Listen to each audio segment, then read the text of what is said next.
মন্ত্রী হিসেবে যে শপথ নিয়েছি সেই শপথের স্পিরিটেই এখানে কোনো বিভ্রান্তকর তথ্য দেওয়ার সুযোগ নাই।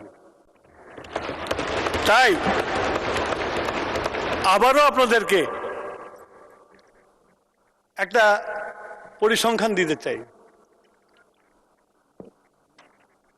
আমার সহকর্মী স্বরাষ্ট্রমন্ত্রী যে কথাটা বলে গেছে যে এটাকে সংকট আমরা বলতে চাই না, আসলে এটা সংকট না,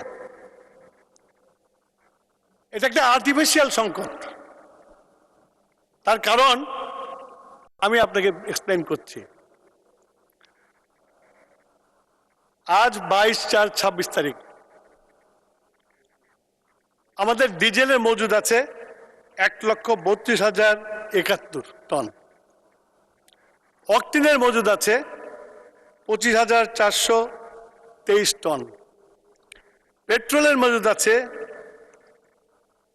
18,440 টন, জেট ফুয়েলের মজুদ আছে 19,439 টন, মেরিন ফুয়েলের মজুদ আছে 1,026 টন, ফার্নেস অয়েলের মজুদ আছে 62,533 টন। মাননীয় স্পিকার, এটা হলো আমাদের আজকের মজুদ। আমরা ওনাদের ওখান থেকে বলা হয়েছে যে আমরা অপ্রতুল তেল দিচ্ছি। মাননীয় স্পিকার, আমি বিরোধী দলের নেতাকে অবগত করতে চাই, 2025 সালে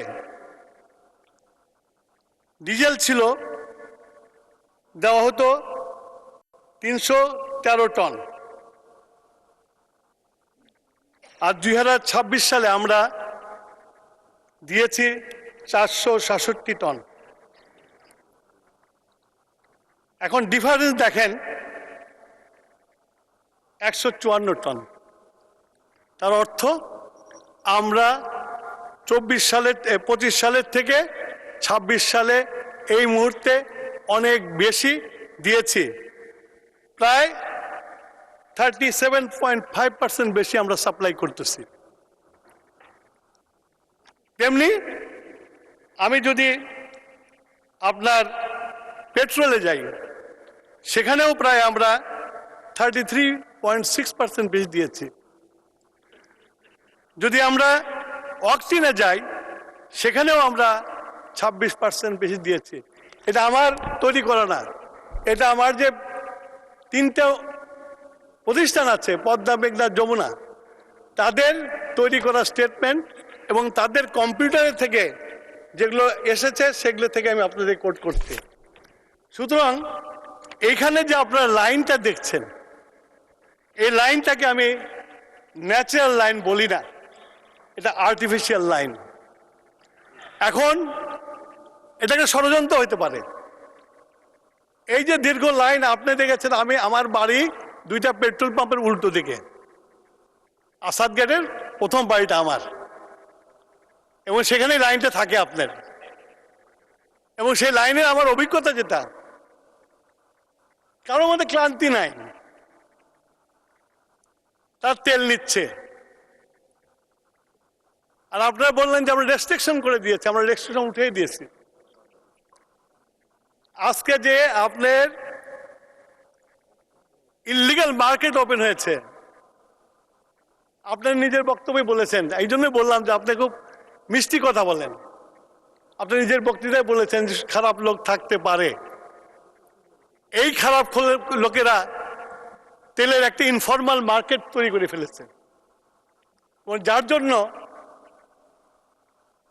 স্বরাষ্ট্রমন্ত্রী বক্তব্যে বলেছে একটু ভদ্রতা করেছে। আমি একটু খোলাসা করেই বলি যে আমরা প্রতিদিন সারা বাংলাদেশে বিভিন্ন জায়গায় রেড পরিচালনা করছি। আমাদের পুলিশ, আমাদের র্যাব, সময় সময় বিজিবি, সবাই মিলে, এবং আমাদের প্রশাসনের ডিওনো, ম্যাজিস্ট্রেট, সবাই মিলে রেট দিচ্ছে, রেট দিয়ে আমরা কিন্তু লক্ষ লক্ষ টন তেল উদ্ধার করেছি এবং বাজারে ছেড়েছি আমরা। সুতরাং আমরা যে মেজার নেই এটা ঠিক কথা না, আমরা নিচ্ছি, প্রতিদিন নিচ্ছি। এবং আমরা, আমার মন্ত্রণালয় প্রতিদিন সকালবেলা ডিসিএসপির সাথে বৈঠক করে, তাদের কাছে রিপোর্ট নেয়, সেইটাকে বিশ্লেষণ করে আমরা আবার নেক্সট ডিসিশনটা দেই। এটা প্রত্যেক দিন হয়, আমরা চেষ্টা করছি। কিন্তু আপনাদেরকে যে আপনারা যে লাইনটা দেখে এসছেন, যাদের বক্তব্য শুনে এসছেন, আমার মনে হয় এদের বক্তব্য, সবার বক্তব্য এক না। হচ্ছেটা কি? হচ্ছে হলো যারা অসৎ উদ্দেশ্য নিয়ে লাইন করেছে, যারা আসলেই নিডি, তাদের ভিড়ে তারা তেল পাচ্ছে না এবং তারা ফোর্স হচ্ছে ইনফরমাল মার্কেটে যাওয়ার জন্য, তেল কেনার জন্য। যার ফলে আপনাদের এটাকে ক্রাইসিস বলছেন, কিন্তু এটা ক্রাইসিস না। এর আগেই স্বরাষ্ট্রমন্ত্রী বলেছে যে আপনারা এই যে ক্রাইসিসটা যেটা আছে, আমি যেটা বলছি লাইনের যে ক্রাইসিসটা আছে, আসুন আমরা একসাথে জনমত সৃষ্টি করি, যেন এরকম অসৎ উদ্দেশ্য নিয়ে জনগণের টাকা দিয়ে আমরা বিলিয়ন ডলারের তেল নিয়ে আসছি, এই তেল দিয়ে অসাধু ব্যবসা করার জন্য নয়, এই তেল দিয়ে জনগণকে কমফোর্ট দেওয়ার জন্য। আমরা সবাই মিলে চেষ্টা করি, দেখবেন আমরা মিলে সবাই যদি নামি এটাতে নিয়ে পজিটিভ উদ্দেশ্য নিয়ে যদি নামি, আমি মনে করি এই লাইন থাকবে না।